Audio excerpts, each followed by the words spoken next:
जिसकी ऑलरेडी 3 बेटियां थी।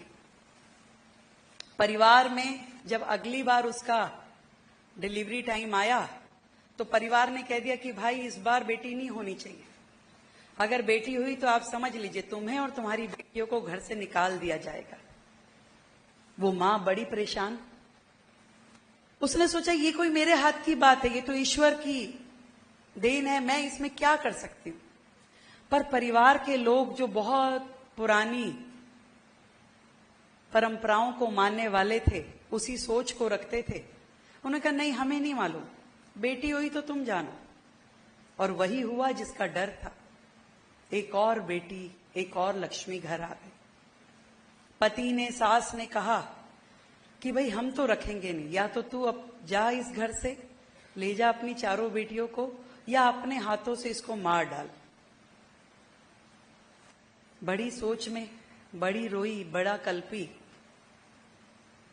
पूरी रात सो नहीं पाई, क्योंकि रात को जो उसको आदेश मिला कि इसको अपने हाथों से मारो, उसे कुछ समझ में नहीं आया। उसने क्या किया, सर्दी की रात थी, बारिशें भी हो रही थी, एक खाट ली, आंगन में डाली, उस बच्ची को नंगे बदन वहां लिटा दिया।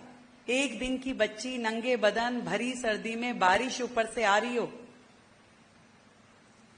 और उसको आंगन की खाट पे लिटा दिया और बैठ के अंदर दरवाजे के पीछे छुप छुप के रोती रही। बच्ची के रोने का, क्रुदन की आवाज उसकी कानों में पड़ती रही, और उसको मरते हुए वो देखती रही, सुनती रही। थोड़ी देर बाद आवाज भी बंद हो गई।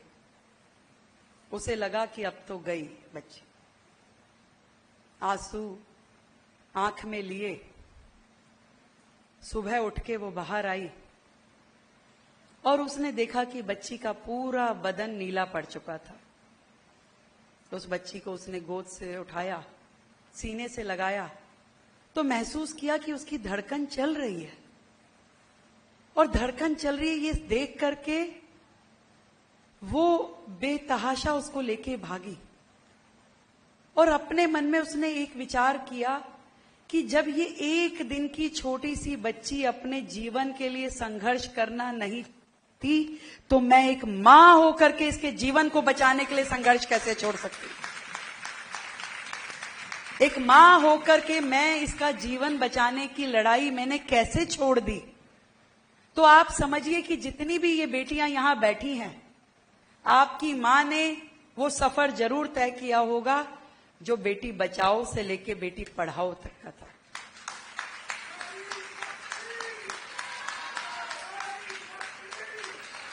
और अब जब हम एक और कदम आगे बढ़ गए हैं, बेटी बचाओ, बेटी पढ़ाओ और बेटी बढ़ाओ, मैं चाहती हूं कि यहां बैठी हुई संपूर्ण नारी शक्ति अब इस पे काम करे कि कैसे बेटी को बढ़ाना है, उसको एक स्वच्छंद आसमान देना है जहां वो अपने पंख फैला के उड़ सके, अपना जीवन जी सके, देश और समाज के लिए अपनी एक महत्वपूर्ण भूमिका निभा सके।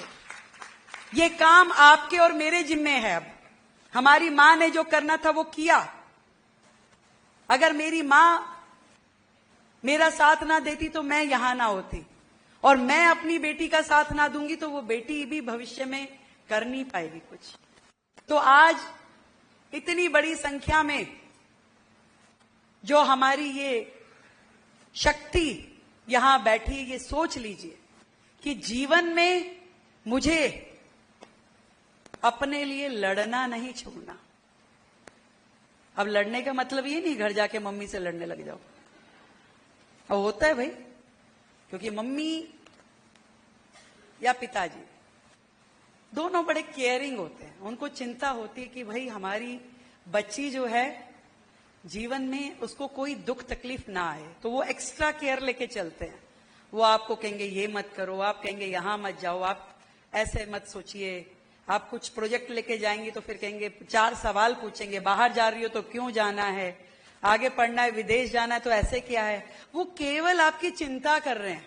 अब ये आपका काम है कि अपने पेरेंट्स को अपनी सोच के साथ मैच करें और उनकी सहमति लेकर के आगे बढ़े। बहुत बहुत ढेर सारी अपॉर्चुनिटीज आपके सामने है, बहुत कुछ आप कर सकती हैं अपनी स्टडीज के लिए भी, और देश के लिए भी और समाज के लिए भी। कोई क्राइटेरिया नहीं है कि यही व्यक्ति आगे बढ़ सकता है या यही व्यक्ति अगर कुछ कर सकता है।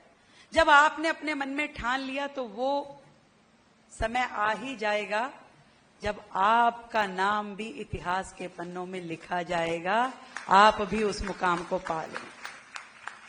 यदि सुचेता कृपलानी इस कॉलेज से निकल करके देश के लिए अपनी भूमिका तय कर सकती थी, तो हम सबके पास भी बहुत बड़ा आकाश है। मैं आज इस प्रांगण में आके बहुत गौरवान्वित महसूस कर रही हूं कि आप सबने जो प्यार सम्मान मुझे दिया, मैं अपने आप में पावरफुल महसूस कर रही हूं कि मेरे साथ कितनी बड़ी शक्ति जुड़ी हुई है।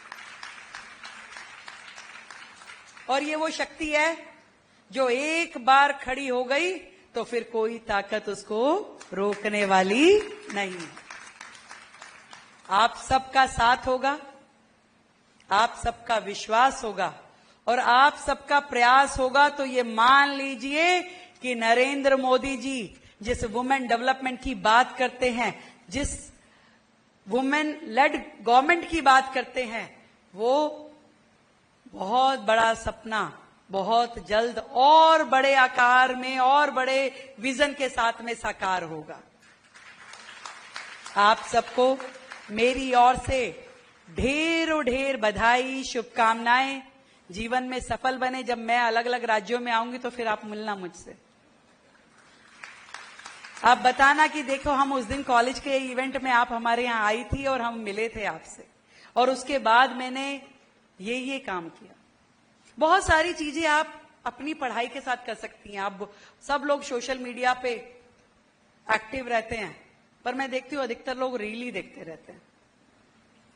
रील देखने के साथ भी आप बहुत कुछ कर सकती हैं, देश के विजन के साथ जुड़ सकती हैं।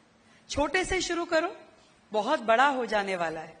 वो कहते हैं ना, साथ चलने का इरादा जब जवां हो जाएगा, आदमी मिल आदमी संकारवा हो जाएगा।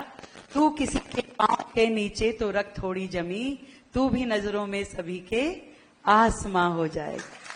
बहुत बहुत बधाई, धन्यवाद आप सभी का। आप सभी ने मुझे इतना सम्मान दिया, अपने बीच बुलाया।